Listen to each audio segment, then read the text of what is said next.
When you hear a country called the most sinful, what do you picture? Maybe you imagine wild parties spilling into the streets, neon lights flashing, and a city that never sleeps. Perhaps you think of a place where rules are broken and excess is the norm, where temptation lurks around every corner. Do you see a nation lost to vice, its people caught up in a whirlwind of indulgence and chaos? That's what some headlines claimed about Myanmar, a land known for its golden pagodas, peaceful monks, and spiritual traditions. The image didn't seem to fit. How could a country so deeply rooted in Buddhism and tradition be labeled this way? The truth is, this label comes from a single study that ranked countries by things like gambling, drinking, and other so-called vices, a broad, shallow measure that barely scratches the surface of real life here. It misses the nuance, the culture, the soul of Myanmar. It overlooks the warmth of family gatherings, the pride in centuries-old crafts, and the laughter of children playing in dusty village lanes. To truly understand this place, you have to look past the headlines and statistics. You need to walk its streets, listen to its stories, and see the world through the eyes of its people. My journey here isn't about confirming labels or chasing stereotypes. It's about discovering the real Myanmar, the one that exists beyond the surface. What I've found is a land of contrasts, where ancient traditions meet the energy of modern change, and where the past and present blend in unexpected ways. The so-called sin is really just the world's rush to judge, without taking the time to understand. It's a label that says more about outsiders' assumptions than about the people who live here. So let's set aside those assumptions. Join me as we explore the true spirit, resilience, and beauty of Myanmar together, one story, one smile, and one discovery at a time. The first thing you notice in Myanmar is the gold, gleaming on the spires of ancient pagodas, catching the first light of dawn. It's not just a color, but a symbol of hope and faith, shimmering across the skyline of Yangon and Bagan. The gold leaf, painstakingly applied by hand, reflects centuries of devotion and artistry, a testament to the enduring spirit of the people. But beyond the glittering temples, there's another kind of gold here, the warmth of its people. Their smiles are genuine, their greetings heartfelt, and their hospitality is legendary. In the bustling street markets, strangers become friends with a simple nod or a shared laugh, and the sense of community is palpable. I met Ma Theta, a tea stall owner near Bagan. Her generosity, offering tea with a smile, refusing payment, was humbling. She insisted that guests are a blessing, and her small act of kindness spoke volumes about the values that shape daily life here. This kindness is rooted in Buddhist merit-making, or kutho, the belief that good deeds bring blessings, not just in this life, but the next. Every morning, people line the streets to offer alms to monks, a ritual that weaves compassion into the fabric of society. It's a quiet, daily reminder that generosity is a way of life. It's a philosophy, not a transaction. You see it everywhere, shared meals among families and strangers alike, taxi drivers rounding down fares for those in need, and open hearts that welcome outsiders as if they were old friends.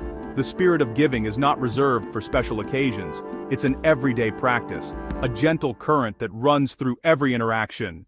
These moments, children playing together in dusty village lanes, friends laughing under the shade of tamarind trees, neighbors gathering to celebrate or to help one another, define Myanmar. They reveal a society where connection and compassion matter more than any sinful label imposed from outside. Another tradition, Thanaka, a fragrant yellow paste worn for beauty and sun protection, has been passed down for generations. It's more than a cosmetic. It's a symbol of heritage, a link between past and present. A young girl in Mandalay showed me how to apply it, laughing at my clumsy attempts. In that moment, language barriers melted away, replaced by a simple, joyful connection. It was a reminder that sometimes, the smallest gestures can bridge the widest divides. These customs are the threads of Myanmar's tapestry, revealing a people deeply connected to their land and each other. Whether tending rice fields, weaving baskets, or sharing the fruits of their labor, there's a sense of pride and unity that runs deep. The true wealth here isn't measured in gold or possessions, but in shared smiles, quiet dignity, and the willingness to help a neighbor in need.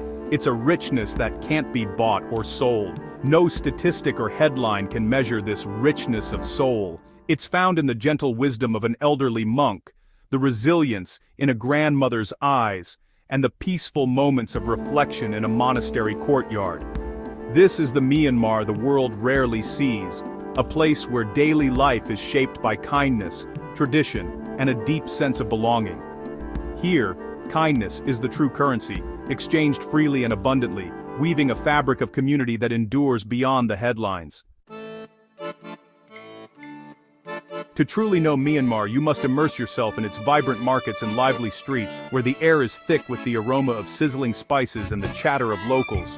You have to taste it. Let the flavors tell you the story of this land. Burmese cuisine is a fascinating fusion of salty, sour, spicy, and savory notes, each dish offering a unique experience, distinct from its neighbors like Thailand, India, or China.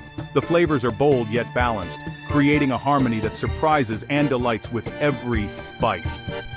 Take mohinga, the national dish, a comforting fish noodle soup, rich with lemongrass and banana stem, usually eaten for breakfast. It's more than just a meal, it's a morning ritual that brings people together at bustling stalls across the country. At a Yangon street stall, I tried lafette thok, fermented tea leaf salad, a dish that's both tangy and earthy, with a satisfying crunch from roasted beans and nuts. Tangy, crunchy, and surprisingly delicious. Meals here are communal. Everyone gathers around the table, sharing stories and laughter as they pass plates back and forth. Curries, soups, salads.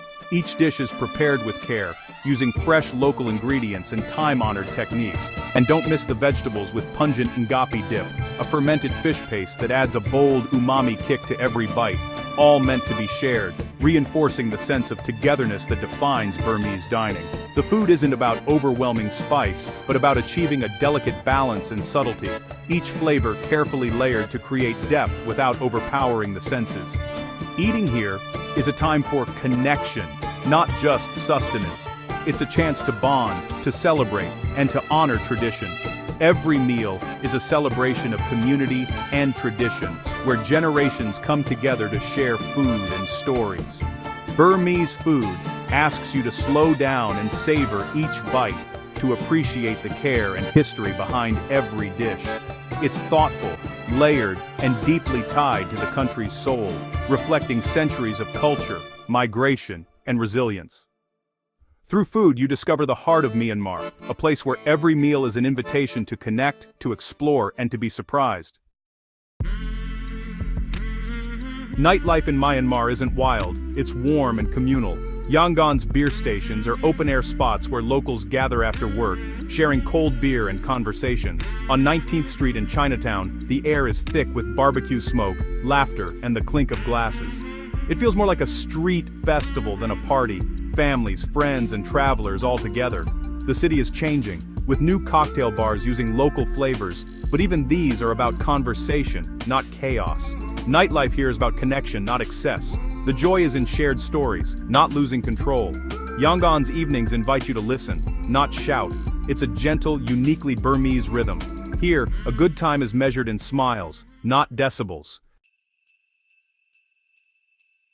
Myanmar is often seen as closed and unwelcoming, but the reality is the opposite. Decades of isolation have made people eager to connect, share, and welcome visitors. Smiles and invitations are genuine and frequent. Spirituality here isn't rigid, it's vibrant and joyful, woven into daily life. I saw a pagoda festival that felt like a village fair, full of music, food, and laughter. Faith and community are inseparable. The country's story isn't just political struggle, it's everyday resilience and hope. People fall in love, celebrate, and dream. Life goes on, rich and complex. Letting go of myths reveals a nation that's open-hearted, joyful, and proud. The real Myanmar is defined by grace, not headlines. It's a story of hope and extraordinary kindness. Myanmar's story is one of resilience, etched in ancient temples and the eyes of its people. Inle Lake's floating villages show human ingenuity. Homes on stilts, gardens on water, fishermen rowing with one leg. Their unique techniques are born of necessity, not performance. In Yangon, I met a young artist reviving traditional puppetry with modern stories. In Mandalay, artisans keep centuries-old crafts alive, carving wood and hammering gold leaf. This dedication to heritage is a quiet act of defiance and pride. The beauty of Myanmar is in its people's strength and joy in simple things. They hold on to tradition with fierce love. This is the unbreakable spirit of the Golden Land. It's a beauty that lingers long after you leave. As I leave Myanmar, the most sinful label seems more absurd than ever. This country is complex, full of beauty, challenge, tradition, and hope. The real Myanmar is found in shared meals, genuine smiles, and the laughter of children. It asks you to slow down, observe, and connect. I came seeking to understand a label, but I leave with stories of kindness and resilience. Travel isn't just about new places, but new perspectives. Myanmar insists you look deeper, beyond headlines, to find its true heart. The greatest adventure is understanding one another.